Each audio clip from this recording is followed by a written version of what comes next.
Okay, well, we have heard a lot. We heard from school, CloudSat, Twain, we had Globe at Night, we have all the partners, all of you that are doing all these wonderful things. So we have really covered a lot of ground today, as well as the hot topics that all of you are really thinking about and working with your teachers. So what I'd like to do is to call up your Globe International Advisory Committee Representative, Marsha Willis, to lead this final discussion. And we have about 25 minutes left, maybe 20 minutes left.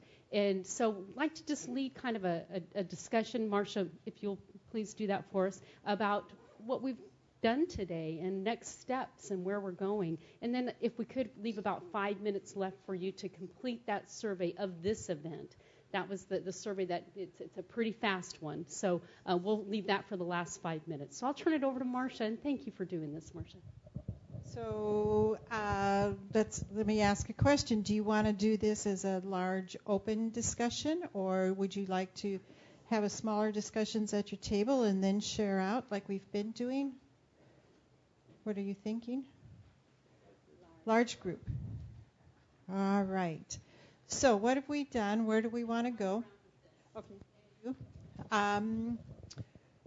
So who are we going to get to volunteer to go first here? We are talking about funding. One of the items that several people have brought up, I'll kind of chime in and help Marsha. No, that's good. That several people have talked about are these projects within North America, projects and that's kind of why we ended up on some student project, like the A-Train project and things like that. So types of projects that you all are interested in collaborating on, getting your students working together. As you know, most of the regions have their regional project. The Globe Africa has their Mount Kilimanjaro. The Near East North Africa has their Ocean for Life project. The Asia Pacific region has their coral reef project that they're doing as a region-wide. Okay, Latin American Pacific, they're working with Seasons and Biomes on their major project. And so several of you asked, could we please have some time at the end of this event, after you've heard from everybody, about ideas for regional projects, for funding some type of regional project, or any other issue that you're just wanting to talk about. So I know in the past with the Kilimanjaro, some people have been talking about having a similar event coincide with the Kilimanjaro so that there were two expeditions going on at the same time and data being shared back and forth, which sounded very interesting. So I just saw a couple of hands up or a microphone go to yes. One of the things that we've been looking at, and Lynn here in Arkansas has also been looking at this, is trying to do something along the Mississippi River. We're at the headwaters. Louisiana, of course, is at the mouth and so on. So how do we work together as a team to get Globe partners that are situated along the Mississippi River to look at a particular issue? And so we also have a couple who is going to bike down the Mississippi River. They're going to what? They're going to bike down along the Mississippi River. Oh, along. You forgot that word the first time. I'm going, what? Maybe it's a paddle bike. No, it's not. And this couple, their grandparents, they walked around Lake Superior this past summer. Wow. So they're going to bike down one side and bike back up the other. And they're going to visit schools in the way. So this would be a great intergenerational project that we could have a whole string of Globe schools and Globe partners working on together as they go down this particular river. And we're looking at maybe 2012 as being that particular the date for that. So I could see these schools interviewing them on video and then making this into a series of podcasts. Sure. I'm going to hand her the... No, I was just going to say that you could link that to the literature curriculum as well, because of course everybody reads Mark Twain. And if this relates actually to a question that I wanted to ask, and I apologize if I'm out of turn on this, but I was intrigued with the link to the students in India and Africa and so forth, and I'm was just wondering if there were opportunities to do that more. And what Tony's idea came to mind was I would love to take a group of kids to the Mississippi River and actually have a field trip, and so that they could have a first-hand experience that way. I don't know if that kind of thing ever happens. It's a question. Anybody want to respond to that? Here. You got it, John? I think there are quite a few examples within Globe of schools sharing internationally and school groups visiting each other. But the primary answer, and for those of you who participated, is the Globe Learning Expeditions. Mm-hmm. Show of hands, how many people have ever been to a Globe Learning Expedition? Out of those people, how many people thought the Globe Learning Expedition was an incredible experience? Oh, my gosh, yes. Yeah. Basically, unfortunately, it's a very expensive event to hold, so it's been about every 3 or 4 years, and it requires a lot of planning ahead of time. But it's basically a scientific research symposium for students, Globe students who do scientific research. And different countries select their student groups, usually based on science competitions, science fair competitions. And then they all meet for a week at a central location. They present their projects to each other just like you would at a scientific symposium. And there's time for cultural sharing and networking. And the students get to know each other. And it's a phenomenal experience to witness. And I think for the students who participate, it's a life-changing experience, I'd imagine. So that's really the biggest answer. That's, I think, the seminal event as far as international sharing and getting schools together. But I'll let some other people answer. There's a number of other examples throughout Globe. Thank you, John. Did we have other comments? Well, go ahead. Okay. I don't know if this would work for the Mississippi River thing, but and since Mitch will be doing his sabbatical down with us in Texas, we also have a portable classroom. It's a 30-foot trailer with a classroom in it and all the little doodads, and we could do something with that. He has a truck that could pull it. I don't have a way to pull it around. So anyway, that's right. So anyway, I mean, if we're going to put something together, I do have this. It's really nice. It's air-conditioned. It's kind of set up like a little museum. You go through it, and we can put whatever we want in it. Since we do have some new partners here or future partners, I was going to ask Teresa to share some events that involve students and what they do over in Europe. Games? Yeah. Okay. Well, this has been something that I think they've had 14 in a row now, Globe Games. Every year. They typically have it in the Czech Republic. And every year we have another star on Europe Globe Games. And this is where they try to get as many countries as possible to travel there and have a little mini GLE. And this kind of activity is happening in all of the regions. And so, which is why I think many partners had talked about, well, how come we don't seem to do that in North America? How come we don't seem to have any regional type projects where we try to bring, the students with Canada together with the North American students? And it is because we've got two huge countries here, and it does make it logistically very, very difficult. In Europe, it's very easy to jump from one small country to another, and they do the same thing in Bahrain. They have the big walk in Bahrain, and they have Qatar and some of the neighboring countries come on board, but and come over there and actually go through these activities with the students. So all the regions are doing this, and it's different in every region because geographically, culturally, there's just no other way it could be. That's what Globe is all about. But one thing, I guess, as I was standing here listening to Tony talk about the bike trip, we had one of those happen several years ago. In fact, this star that's up live right now even talks about it, where we had a series of Globe trainers bike all the way through North America and down through Central America. And you may remember that about 6 or 7 years ago. Yeah, it's been quite a while. But at any rate, Robin Hopper, who is your Globe partner in El Paso, she's got a star up here right now that is really inspiring. It started as like 2 paragraphs just talking about what they were doing to try to get all the local schools in New Mexico and West Texas working together, and it turned into this humongous story that now is going to be bringing together students all the way, where's our CloudSat team, all the way up into Colorado, studying the Rio Grande, coming all the way down. And so, there are just so many potential types of projects, and that's where Asian Pacific region looked at what are the similar types of projects, because again, they are a huge region, that they could get neighboring areas or neighboring countries to all be doing the same type of project and then come together that way and then report out, like John was talking about, a GLE type style of an event. And they reported out using Facebook. So there's all different ways that this could be done. So we're hearing a lot of ideas. It's inspiring. So keep it going. So one thing I'm thinking of is in our packet we had a list of all of the partners by region, and so maybe we start getting together regionally, because in a lot of states there's one or two partners with, that's nice, but let's get more involved, right?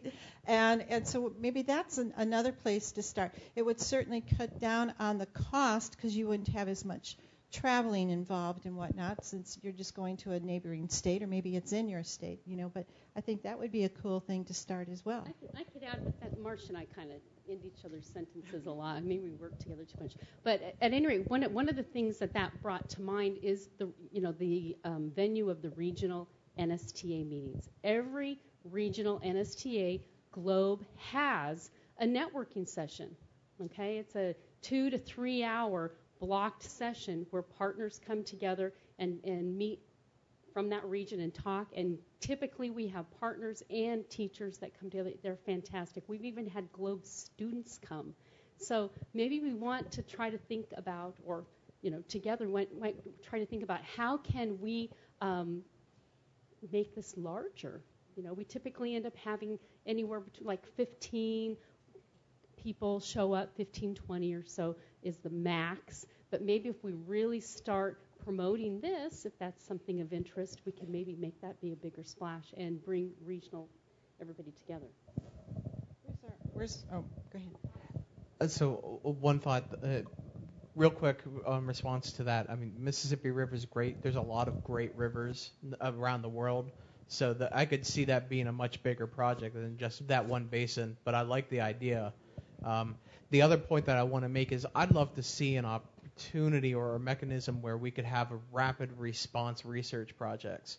So say there's a storm spinning up in Texas that's going to become the next nor'easter along the East Coast.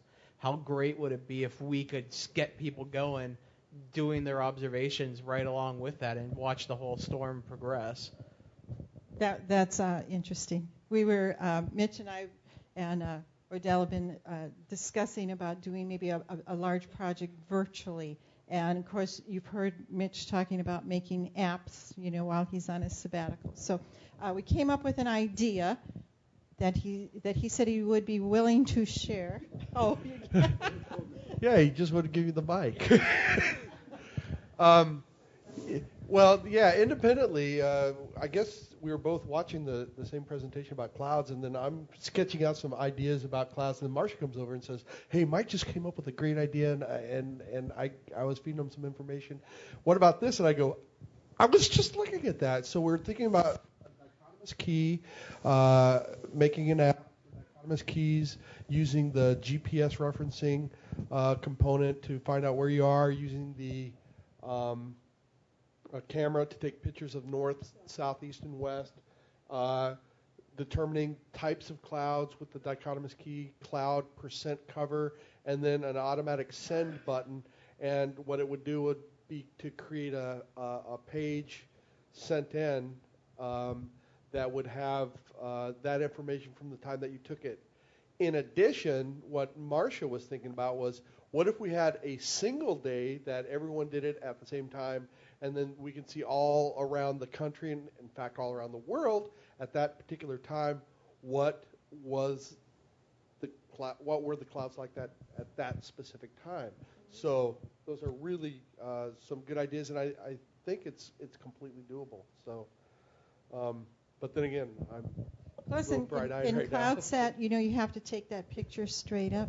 Well, we decided with the cell phone, you just lay it flat down. You get the little bubble on there, make sure it's level, and take your picture.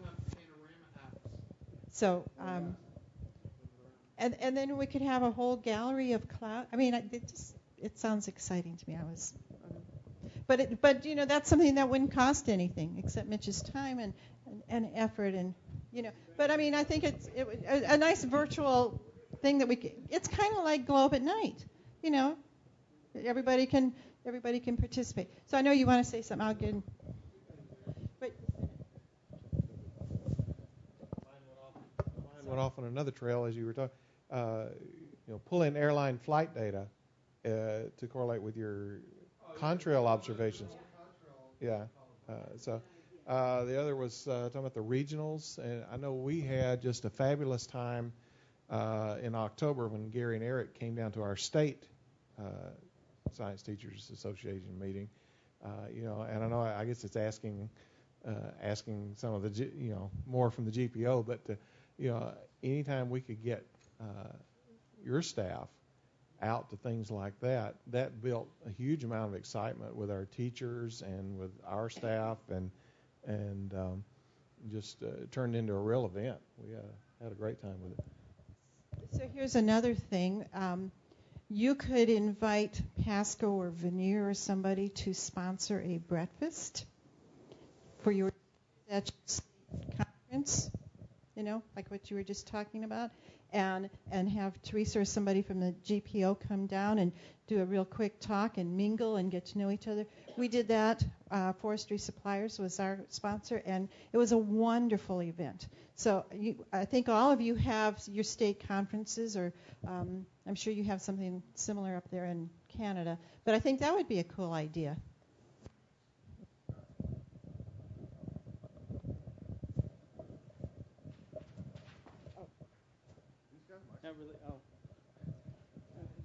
Just wanted to come back to the watersheds thing for just a little bit.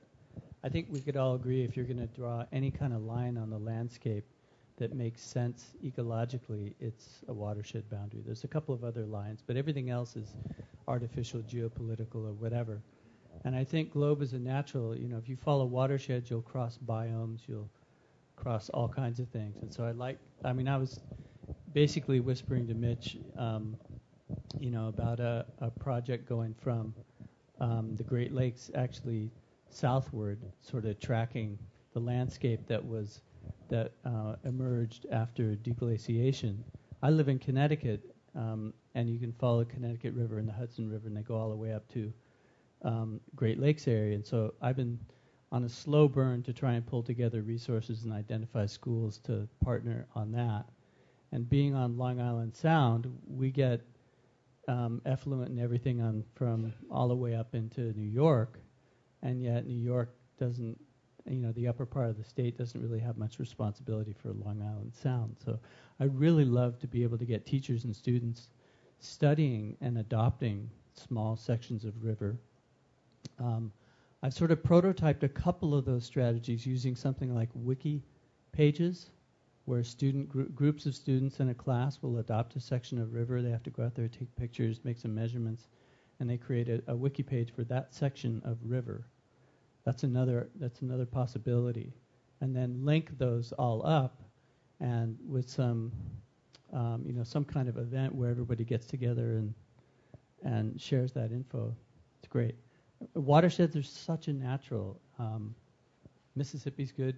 We tried a number of years ago something on the Lewis and Clark Trail, which is Mississippi, Missouri, Columbia. We have to recover some of that data. It was on a server somewhere else. But I think this is great that a few of us keep coming back to the same watersheds idea, which to me sounds like it's just such a big, great idea.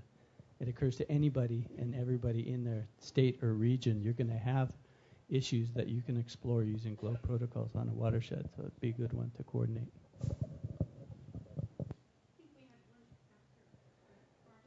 Yeah, I just wanted to bring up the Globe NOAA land cover project that we're currently working on. We did actually a pilot last October with it, and we're planning on implementing it again as a recurring type of a land cover, climate and land cover classification project. And simply said, it's a means by which we use our Globe Land Cover Protocol. We have the students take pictures in the cardinal directions. They report it up. And the next step is we actually are working with some NOAA scientists in Boulder. And they are using these data to verify different land cover classification systems. So we're slowly building out more and more complexity with that. But some of the things that Mitch was mentioning as a mobile app, uploading to the Globe database and continuing that's an example of applying science and using some of our existing technologies and protocols. Well, Scott's comment made me think of something that I was thinking first I'd just go up and tell him, and then I figured I'd mention the whole group, and that is part of this discussion is funding. And when you mentioned watershed-based projects, NOAA has a funding opportunity that it runs that I really wish more Globe projects would apply for. I've been a reviewer for this funding opportunity, and every year there's a handful of Globe projects, and they tend to compete very well, but very few, even though I know Nan sends this out, and it's posted on the Globe website under funding opportunities. So I'm going to give it a little plug here. And there's good news and bad news. The good news is it's watershed-based, and it's not as competitive as other federal funding opportunities because it's local-based projects, and it basically does two things. One, it funds students to get their hands wet. It's called Meaningful Watershed Educational Experiences, collecting measurements, doing Globe activities, dead on. And the second type of activity it funds is teacher professional development. Again, talk about overlap with Globe. It's phenomenal. I did good news first. Now the bad news. It's only in certain regions. It's watershed-based, and basically those regions, it's a congressionally mandated program, happen to correspond to where congressionals who are NOAA's appropriation committee sit. The good news is New England is one of the regions. Chesapeake Bay, Gulf of Mexico, California, Pacific Northwest, Hawaii, and we're partnering with EPA to try to add Great Lakes in the next year or two. So it's not nationwide, unfortunately. But if you're in one of those regions I mentioned and you're looking for funding and you want to do any kind of watershed-based project, I seriously, strongly suggest looking at that funding opportunity and contact me or contact any of the regional points of contact for those funding opportunities and talk to them about their project. We've been going to that group and talking to them a lot about Globe. So they know what Globe is, they know the value, they know it's important to NOAA, ripe for the picking if you're in those regions.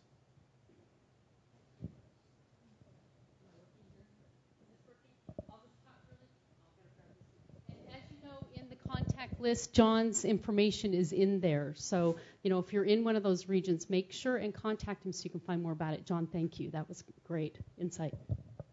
I wanted to quickly share something. I hear from partners quite a bit because I'm the regional desk officer for North America, so they're always contacting me if they need support for letters of support. But Greg Lopatka in Naperville, Illinois, actually has not a dime in funding left. But he continues to train, and one of the things he's done is he's partnered with the Morton Arboretum. He's put up a atmospheric science station and rain gauge and everything there, and children show up there on weekends in the middle of blizzards to collect data, continue to do that because the Arboretum supports that. They can use the data. But what he's done is he's invited parents to bring their cameras, and they do green up, green down with the trees there, and it is absolutely very successful for the whole community. It's been an awesome way of getting already locally existing arboretum there to use to promote Globe. And another thing, one of his teachers wrote to me not too long ago, and she said that they had a fire drill and the kids were all standing outside, and her class immediately started making cloud observation. And when the rest of the kids went in, her kids were the only ones. And the principal came up to her and said, "How was your class so well behaved?" Well, they went out, and one of the kids said, "While we're here, it's solar noon," somebody announced. And they all started to collect data. I mean, it just gave me goosebumps to read her email. And this is a teacher who went to Oslo, Norway, and presented Globe. And we have a Globe star on her, too. Maureen is the teacher's name. So it's pretty And we have another exciting. star coming up on them as well. So just a little plug for stars, okay? All these fantastic things are happening, and that's one of the best ways for you to help the classrooms, the teachers, the students that you work with to build collaborations. Because once they get a star up here, it is amazing. They send email after email talking about now they've got schools all over the world that are contacting them to try to make collaborations because they're working on the same projects. So please keep sending the stars and the information coming. We're running out of time, so I'm going to have to close down here. It's sad. We've had fantastic discussions. Thank you so much. Now, if we could please ask everyone to take just a couple minutes to fill out your final evaluation. Let us know how we did, what we can do for next year to make it better. You can always make things better. And then also, don't forget, we have our Globe Community Reception tomorrow night in this hotel, all right? And Nan, we have a little handout that's about... You have a handout in your packet. There's also a list that we had somewhere around here. We'll have to find it. No, we have also a list that says where all the other presentations are at this event. So we've got a lot of presentations happening. So please check that list. Nan, those were sitting up here earlier. So please, we'll try to find it and stick it by the door for you. And we've got Globe at both the Share-a-thons. We've got several presentations, and those are listed out for you so that you don't and the booth. Thank you. Booth number 913, and that's listed on our handout as well. All right. And Tony had one more thing to say.